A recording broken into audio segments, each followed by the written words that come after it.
And welcome everyone to a bit of a deep dive into our upcoming survival game Solarpunk.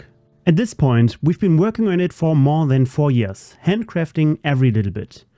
And so we wanted to take the time to show everything we've been developing behind the scenes, as well as to give a general overview of the game and its features so you know what to expect when Solarpunk finally launches later this year. Solarpunk is a multiplayer survival game in which you use an airship to traverse a world of floating islands, building farms and bases to construct your own futuristic utopia.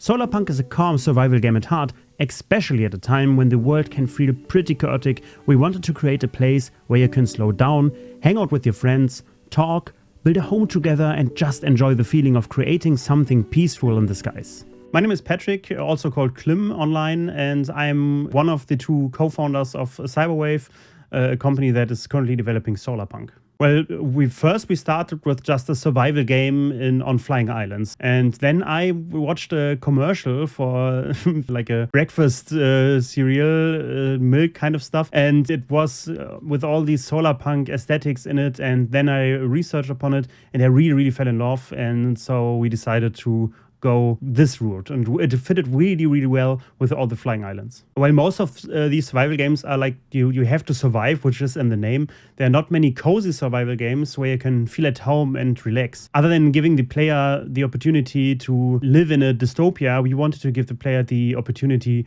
to create their own utopia instead. When you start your adventure in the world of Solarpunk, you'll be able to customize the way you look before jumping into a brand new world. You'll then wake up on the starting island, which has everything you need to get going and gain some familiarity with the game's survival systems.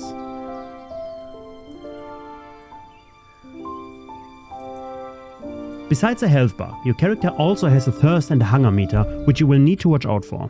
For now, let's eat some berries, which are a great starter food since they grow on bushes and are easy to come by. Later on in the game, we'll be able to craft some more sophisticated meals and beverages. If we want to take to the skies and build our own Solarpunk utopia, we need to start building things. So let's pick up some stones and sticks and build ourselves an axe.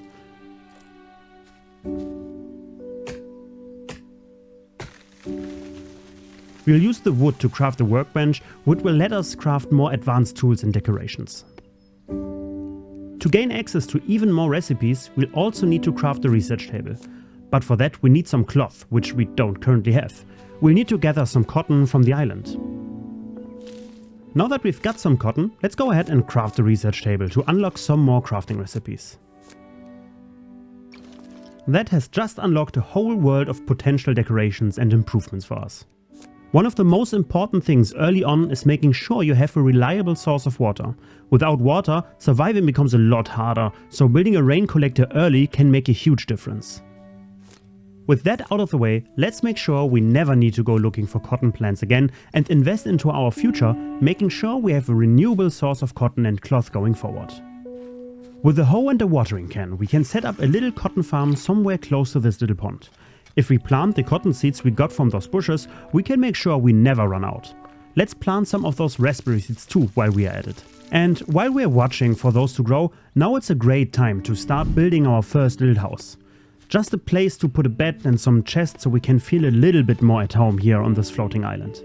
Our building system allows players to create structures with ease, as everything is built on a modular grid and snaps into place in a very satisfying way, while still allowing for a ton of creativity and depth. There's also real freedom in how you decorate. For example, you can stack bushes to create fences, shape elegant garden layouts, or make cliffs and slopes feel much more natural and overgrown.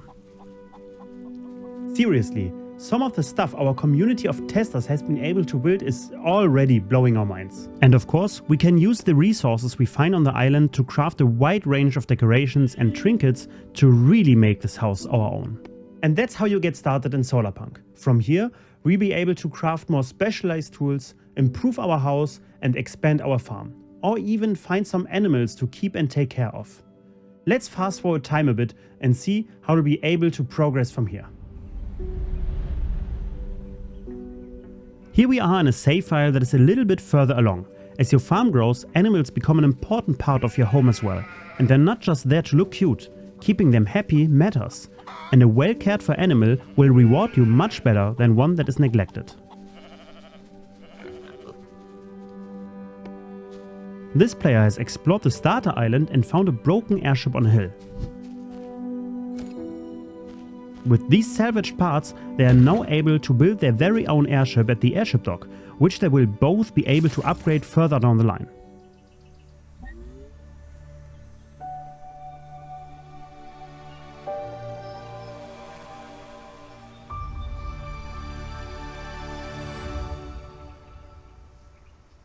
Now that we can finally take to the skies, let's go and visit that mysterious floating building we've seen in the sky.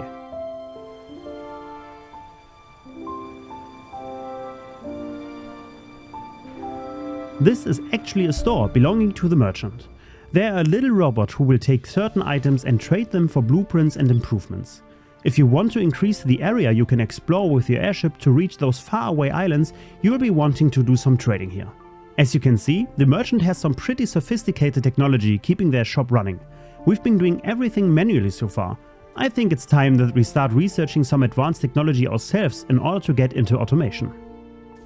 In Solarpunk, you'll be able to create complex setups of automated farms by utilizing the power of the sun and the skies. Using windmills or solar panels, we can power sprinklers that will do the watering for us, so we don't need to be running around with a watering can all the time. Different power sources come with different strengths and weaknesses. Solar panels are great during the day, while other generators can help you stay flexible depending on your setup and surroundings. For example, these turbines will do a lot of the heavy lifting on windy days. We can take stock of the current weather by crafting a weather station. That way we know when rain or storms are coming. The weather is not just visual either. Thunderstorms can damage your crops, so moving toward greenhouse farming becomes an important step if you want to protect your harvest. We can even use levers to toggle different parts of our base and reroute power to where we currently need it. Rain detectors can then turn our sprinkler systems off when it's raining to conserve energy. To keep track of your power grid, craft a network display. And batteries become especially important once your base grows, because they let you store energy for later, like during the night when your solar panels stop producing power.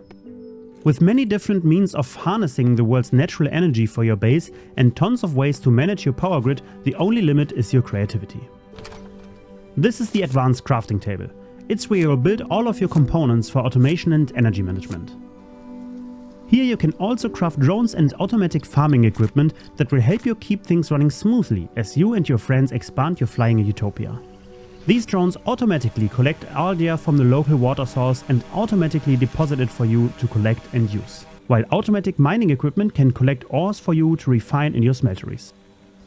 Transport drones can also help you organize your base by moving resources from one place to another, bringing everything together exactly where you need it. This is just a fragment of what you can do once you start automating your home in the skies. It is really fun to just build and connect everything using these systems. One feature we especially love for our interior building is the wireless lamp. It lets you light your home without having to run cables everywhere, which makes decorating interiors much cleaner and much more flexible. You'll use the upgrades you get from trading with the merchant to reach new islands and discover more biomes and resources, which you'll then use to upgrade your equipment and harness new technologies. We also know that not everyone enjoys survival games in exactly the same way, which is why Solarpunk includes both a normal mode and a cozy mode.